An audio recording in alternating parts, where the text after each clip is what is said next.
இப்போ சென்னையில் நடந்தது வந்து நான் நாய் மேலே தப்புங்கிறத வந்து உறுதியாக சொல்கிறத விட ஐ வில் சே தட் அதாவது பெட் ஓனர்ஸ், அதாவது நாய் வளர்ப்பும் பெட் தந்தைகள் இருக்காங்க பார்த்தீங்களா, they have to be very clear. அதாவது 200 வகையான நாய்கள் இருக்குது. ஒவ்வொரு நாய்களுக்கும் ஒவ்வொரு பர்பஸ் இருக்குது. ஃபார் எக்ஸாம்பிள் ராட்வைலர் எதுக்கு வாங்கணும், டாபர்மேன் எதற்கு வாங்கணும், ஜிஎஸ்டி எதற்கு வாங்கணும் அப்படின்னு சொல்லிட்டு ஒவ்வொரு ப்ரீடுக்கும் ஒவ்வொரு பர்டிகுலர் கேரக்டர், அதுக்கு தனித்துவம் படைத்த ஒரு கேரக்டர் இருக்குது. அந்த கேரக்டர் நம்மளுக்கு வேணுமா? செல்ல பிராணியாக வளர்க்க போகிறோமா, காவல் பிராணியாக வளர்க்க போகிறோமா, இல்லை ஒரு தோட்டத்தை பார்த்துக்கிறதுக்காக வளர்க்க போகிறோமா அப்படிங்கிறது யோசித்து வாங்கணும் சார். இன்னொன்று, இந்த பெட் பேரண்ட்ஸுக்கெல்லாம் நான் சொல்கிறது என்னென்னா, ஃபஸ்ட் டாக் வாங்குறதுக்கு முன்னாடி உங்களுக்கு தெரிஞ்ச வெட்டினரியன் யாருக்கிட்டையாவது போய் முதல்ல ஒரு அட்வைஸ் கேளுங்க. உங்களோட ஃபேமிலி சுச்சுவேஷன் சொல்லுங்கள், உங்ககிட்ட எவ்வளவு இடம் இருக்குதுன்னு சொல்லுங்கள், நாய்களுக்கு எவ்வளோ இடம் ஒதுக்க முடியும், கொஞ்சம் எவ்வளோ ஒதுக்க முடியும்னு சொல்லுங்கள். அந்த ஒதுக்க முடிகிற இடம், அவங்களுக்கு என்ன ப்ரீடு, உங்களோட லைஃப் ஸ்டைல் என்னன்னு சொல்லுங்கள். அதுக்கு தகுந்த மாதிரி ஒரு 4-5 சாய்ஸான இதை டாக்டர்கள் கொடுக்கலாம், அதில் நீங்கள் வாங்கலாம். அது இல்லாமல் இன்னொன்று மெயின், எந்த நாய் வாங்கினாலும் நம்மளுக்கு தகுந்த மாதிரி அதற்கான ட்ரைனிங் ஃபஸ்ட்டு கொடுக்கணும் ஆச்சுங்களா. அது ஒபீடியன்ஸ் ட்ரைனிங் இருக்குது ஆச்சுங்களா, ஃபெச் ட்ரைனிங் இருக்குது, போலீஸ் ட்ரைனிங் இருக்குது. நம்மளுக்கு எந்த ட்ரைனிங் வேணுமோ அந்த ட்ரைனிங் கொடுக்கணும். அதே மாதிரி வழியில் நடத்தி கூட்டு போகும்போது, பொது வழிகள் நடத்தி கூட்டு போகும்போது நாய் எப்பயுமே ஆன் த செயின் அண்ட் லீஷில் தான் இருக்கணும். நாயை ஃப்ரீயாக கூட்டிகிட்டு போகக்கூடாது.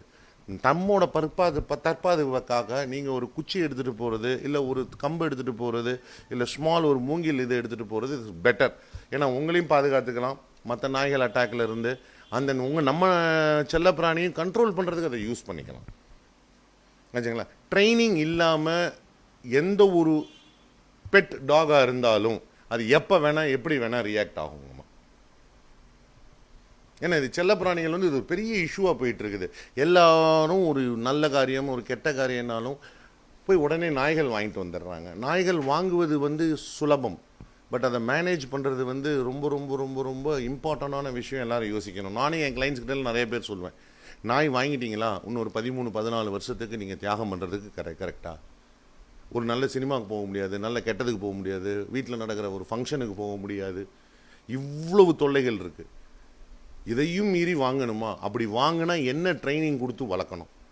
ட்ரைனிங் இல்லாமல் எந்த நாயை வளர்த்தாலும் கண்ட்ரோல் பண்ண முடியாதுங்க. ஏன்னா டிஃப்ரெண்ட் டைப் ஆஃப் காவல் இருக்குங்க. ஒரு தனி வீடு காவலா, இல்லை ஒரு பங்களா, இல்லைன்னா தோட்ட காவலான் இருக்குது. தோட்ட காவலுக்கு பார்த்தீங்கன்னா நீங்கள் ஃபார் எக்ஸாம்பிள் ஒரு பெரிய 2 ஏக்கர் 3 ஏக்கர் தோட்டம் இருக்குது, அதோட காவலுக்கு வேணும். அதில் வர்ற பிற மிருகங்கிட்டிருந்து வர தொல்லைகள், குரங்குகிட்டிருந்து வர தொல்லைகள், இல்லை நம்ம ஏற்காடு போல் ஏரியாவில் இருக்கிறதுனால இருக்கிற பைசன் இருக்கிற தொல்லைகள், அவங்க தோட்டத்தை பாதுகாக்கணும்னா அதுக்குன்னு டீம் பேக் ஆஃப் டாக்ஸ் இருக்குது.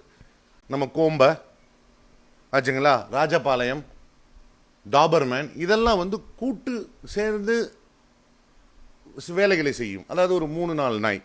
பட் இண்டிவிஜுவல் டாக்ஸ்ன்னு சில டாக்ஸ் இருக்குது. லைக் உங்களோட ஜெர்மன் ஷெப்பர்ட் ஆச்சுங்களா, ராட்வைலர்ஸ், டால்மேஷியன், டாபர்மேன், இதெல்லாம் வந்து பார்த்தீங்கன்னா சிங்கிள் டைம் இதெல்லாம் வீட்டுக்கு வளர்க்கலாம். பட் எந்த வீட்டில் வளர்க்கணும் அப்படின்னு எதிர்பார்த்தீங்கனாலும் கொஞ்சம் இனஃபான இடம் வேணுங்க. ஒரு நாய் வளர்த்தா குறைஞ்சது 200 to 300 சதுரடி அவங்களுக்குன்னு தனியாக ஒரு இடம் வேணும். அந்த இடம் இருக்க போது தான் அவங்களோட மைண்டு மாறாது, அவங்களுக்கு உழைக்கும் தன்மை உண்டு, எல்லாம் உண்டு. வைல்டில் பார்த்தீங்கன்னா அவங்க கிட்டத்தட்ட ஒரு நாளைக்கு 5-6 கிலோமீட்டர் நடந்தால் தான் அவங்களுக்கு உணவே கிடைக்கும். இப்போ நம்ம வீட்டில் வளர்க்குறப்ப அவங்களுக்கு வேலையே கொடுக்கறதில்ல, வெறும் உணவை கொடுக்குறோம். அதனால் போர்டம் ஆகிடுது. அதனால் ஏதாவது ஒரு செயல் செய்யணும்னு அவங்க தோண்டிக்கிட்டே இருக்கும். அதனால தான் நான் சொல்கிறேன், பெட் பேரண்ட்ஸ் எப்பயுமே காலையிலையும் சாயங்காலையும் டாகை வாக்கிங் கூட்டு போய் அதை டயர்டாகிறது ரொம்ப ரொம்ப இம்பார்ட்டன்ட். வாக்கிங் கூப்பிட்டு போகிறப்போ இன்றைக்கி சட்ட பிரகாரம் பார்த்தீங்கன்னா மசில் லீஷ் போட்டு தான் கூப்பிட்டு போகணும், வாயையும் மூடி தான் கூப்பிட்டு போகணுங்கிற மாதிரி சட்டங்கள் வர்றதுக்கு காரணமே வந்து பெட் பேரண்ட்ஸ் தான், நாய் வளர்ப்பவர்கள் தான். அது நாய் மேல் தவறு கிடையாது. நாய் வளர்ப்பவர்கள் அதை கரெக்டாக வளர்த்திருந்தால் it is very very good.